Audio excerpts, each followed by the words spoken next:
Hello friends, कैसे हैं आप लोग। आई होप सब बढ़िया होंगे।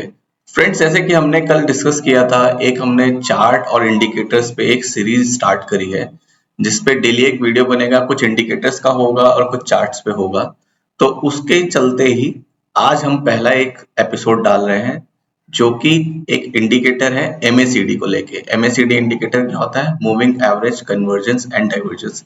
उस पे एक वीडियो बन रहा है और उसको डिटेल में समझेंगे कि एमएसीडी क्या होता है और इसको कैसे हम अपना ट्रेडिंग में यूज कर सकते हैं।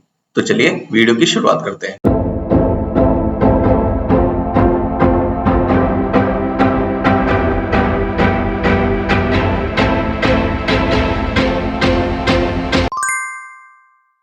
तो एमएसीडी एक लैगिंग इंडिकेटर है। लैगिंग इंडिकेटर का मतलब क्या होता है? जो हमने पहले एपिसोड में देखा था कि लैगिंग इंडिकेटर मतलब होता है कि कोई भी जो इंडिकेटर है वो लैगिंग तब होता है कि उसमें अर्ली प्रेडिक्शन या अर्ली इंडिकेशंस नहीं मिलते हैं, वो थोड़ा लेट देता है। यानी कि कब हमें स्टॉक को अगर सेल करना है तो हो सकता है थोड़ा लेट आएगा उसमें डेटा, और अगर हमें स्टॉक को बाय करना है तो वो इन्फॉर्मेशन भी थोड़ी लेट हमें मिलती है, बट उसमें एक्यूरेसी ज्यादा होती है as compare to leading indicator. तो एमएसीडी एक लैगिंग इंडिकेटर है। अब चलिए हम चार्ट पे चलते हैं और चार्ट पे पूरी डिटेल से एमएसीडी को समझने की कोशिश करते हैं। तो यहाँ पे मैंने चार्ट पे रिलायंस का स्टॉक लगा लिया है, रिलायंस का चार्ट ओपन कर लिया है। ये सिर्फ और सिर्फ एग्जांपल के लिए मैं रिलायंस यूज कर रहा हूँ। आप कोई सा भी स्टॉक ले सकते हैं और उसमें एमएसीडी को कैसे रिसर्च करनी है, कैसे एनालाइज करना है, आप देख सकते हैं।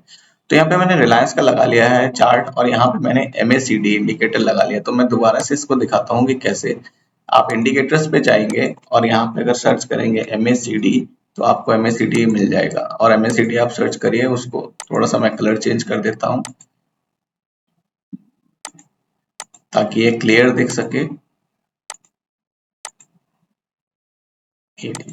तो यहाँ पे नीचे आप देख सकते हैं कि ये एमएसीडी का चार्ट बन के आ गया है। अब एमएसीडी कैसा होता है? एमएसीडी में आपको दिख रहा होगा तीन चीजें हैं, एक येलो कलर की लाइन है, एक व्हाइट कलर की लाइन है और एक रेड कलर के ये हिस्टोग्राम्स बने हुए हैं। हिस्टोग्राम्स का कोई बहुत ज्यादा सिग्निफिकेंस नहीं है, तो मैं इनको हटा देता हूँ अभी के लिए हिस्टोग्राम्स को, और सिर्फ हम सिग्नल्स पे बात करेंगे। तो इसमें एक येलो लाइन है और एक व्हाइट लाइन है। येलो लाइन क्या होती है और व्हाइट लाइन क्या होती है? तो यहाँ पे जैसे हमने देखा, yellow line MACD signal line है और व्हाइट लाइन एक एमएसीडी लाइन है और व्हाइट लाइन इसकी एक सिग्नल लाइन है।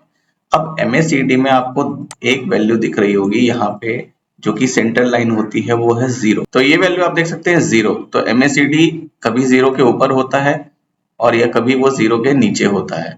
तो इसके बेसिस पे ही हम इंडिकेट कर सकते हैं, इसके बेसिस पे ही हम इंडिकेट कर सकते हैं कि स्टॉक में कैसा मूवमेंट होने वाला है। तो अब सबसे पहले ये समझना जरूरी है कि ये एमएसीडी की येलो लाइन जो है वो आई कैसे है। तो उसके लिए सबसे इंपॉर्टेंट है, पहले हम ये देखेंगे जो एमएसीडी सिग्नल है, यहाँ पे कुछ वैल्यूज आपको दिख रहे होंगे, एमएसीडी 12, 26, 9। ये क्या मतलब है? ये एमएसीडी का 12 डेज एक्सपोनेंशियल मूविंग एवरेज और 26 डेज एक्सपोनेंशियल मूविंग एवरेज की वैल्यू को लेके किया गया है। वो एक्सपोनेंशियल मूविंग एवरेज क्या है जो मैंने ऊपर स्टॉक में लगा रखे हैं। मैंने क्या किया कि यहाँ पे 12 दिन का एक्सपोनेंशियल मूविंग एवरेज, मैं इसको दूसरे कलर से करता हूँ ब्लू, एंड 26 दिन का एक्सपोनेंशियल मूविंग एवरेज है जो इसको मैं कर देता हूँ रेड से।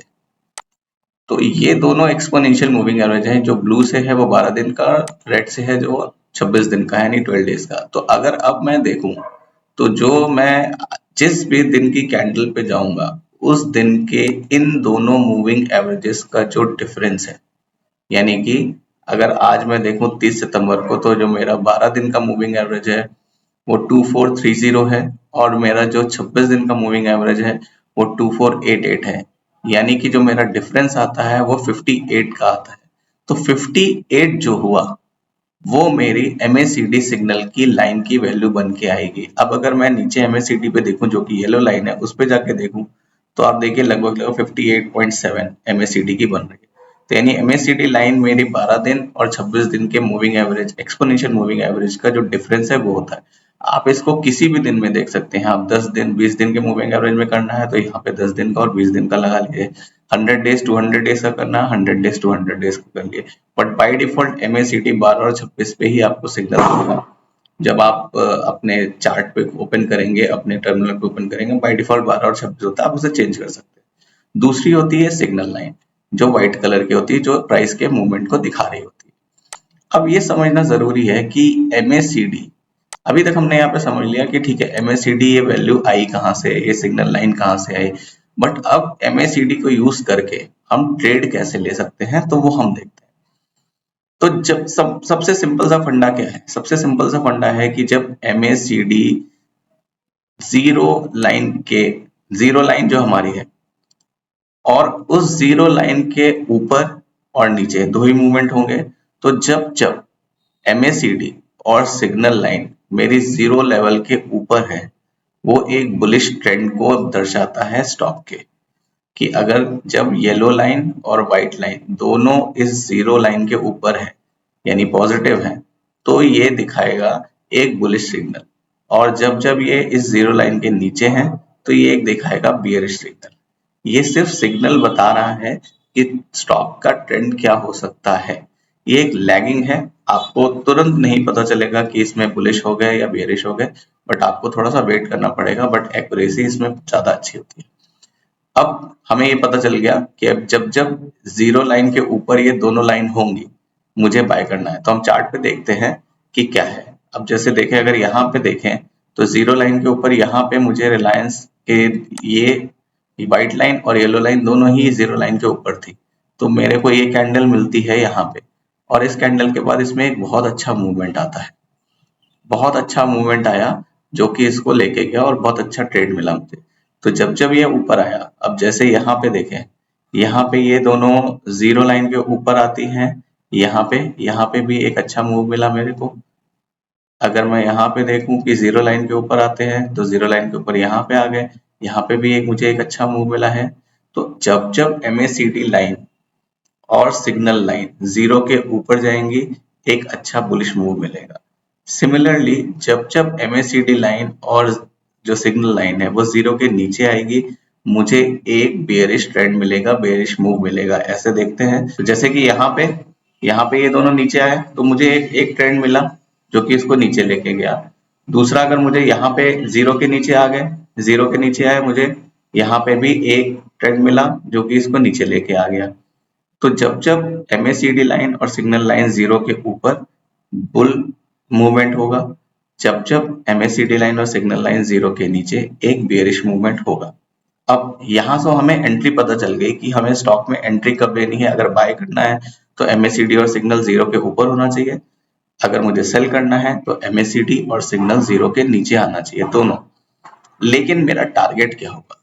तो टारगेट तो होंगे, आप किस तरह के ट्रेडर हैं उस पर डिपेंड करेगा। अगर आप एक ऐसे ट्रेडर हैं जो लॉन्ग टर्म के लिए ट्रेड करना चाहते हैं, एक लंबी मूवमेंट देखना चाहते हैं स्टॉक में, तो आप जब इसे बाय करते हैं, MACD लाइन के ऊपर दोनों सिग्नल आने पे बाय करते हैं, तो आप उस स्टॉक को अब होल्ड करेंगे। और होल्ड कब तक करेंगे?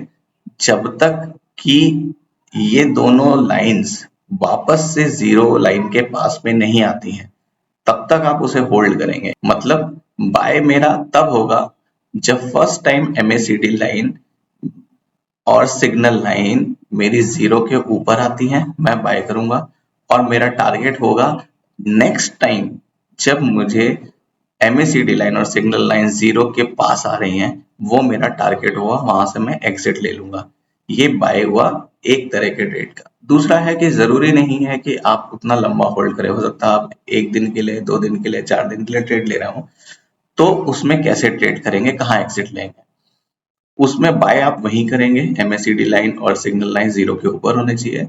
और आपका जो फर्स्ट एग्जिट होगा, यानी कि आप कहाँ एग्जिट ले सकते हैं, वहां पे जहां पे MACD लाइन ऊपर से नीचे क्रॉस कर रही है सिग्नल लाइन को। यानी कि यहाँ पे जैसे मैंने ट्रेड लिया, मैंने बाय करा और यहाँ पे मैंने एग्जिट मारा, क्योंकि यहाँ पे मेरी जो येलो लाइन है, अगर मैं इसको थोड़ा बड़ा करूं, यहाँ पे जो मेरी येलो लाइन है वो व्हाइट लाइन को कट करके नीचे आ रही है, वहां पे मैंने एग्जिट लिया। और वहां पे आप देखिए, वहां पे एग्जिट लिया तो उसके बाद थोड़ा और प्राइस नीचे भी गया यहाँ से, तो मैं यहाँ पे एग्जिट ले लिया। सिमिलरली जो शॉर्ट साइड का होगा, मैं शॉर्ट पोजीशन तब बनाऊंगा जब MACD लाइन और सिग्नल लाइन दोनों मेरी जीरो के नीचे होंगी, यानी नेगेटिव होंगी।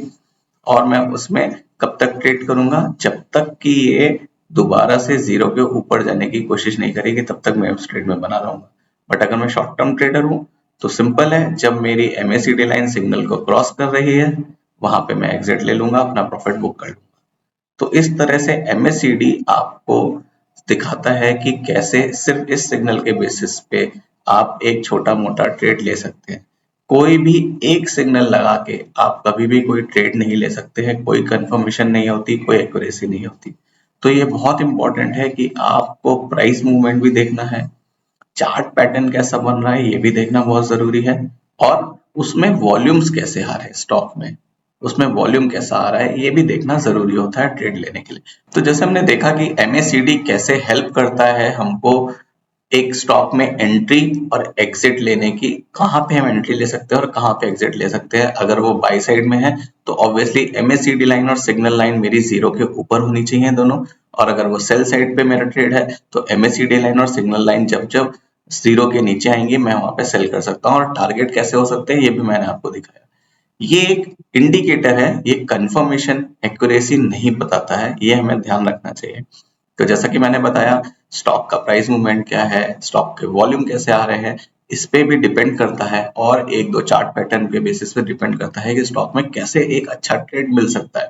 किसी एक इंडिकेटर के बेसिस पे हम चार्ट या स्टॉक में ट्रेड नहीं ले सकते हैं, हमें दो तीन इंडिकेटर्स की जरूरत पड़ती है, जो हम आगे देखेंगे, आगे सीरीज में देखेंगे कि और कौन से इंडिकेटर्स हैं जो हेल्प करते हैं हमें स्टॉक में ट्रेड लेने के लिए। इसको और अच्छे से समझने के लिए आप किसी भी स्टॉक को या किसी भी इंडेक्स को उठाइए और उसके पिछले 5 साल का डेटा निकालिए, चार्ट पे लगाइए और एमएसीडी का सिग्नल इंडिकेटर डालिए, और आप देखिए कि कैसे प्राइस का मूवमेंट हो रहा है और कब कब एमएसीडी सिग्नल आपको बाय और सेल का सिग्नल देता है। इससे आपकी एक अच्छी लर्निंग होगी, आपको मूवमेंट पता चलेगा, आपको कैसे स्टॉक में या कैसे चार्ट में इंडिकेटर को यूज करना है ये पता चलेगा।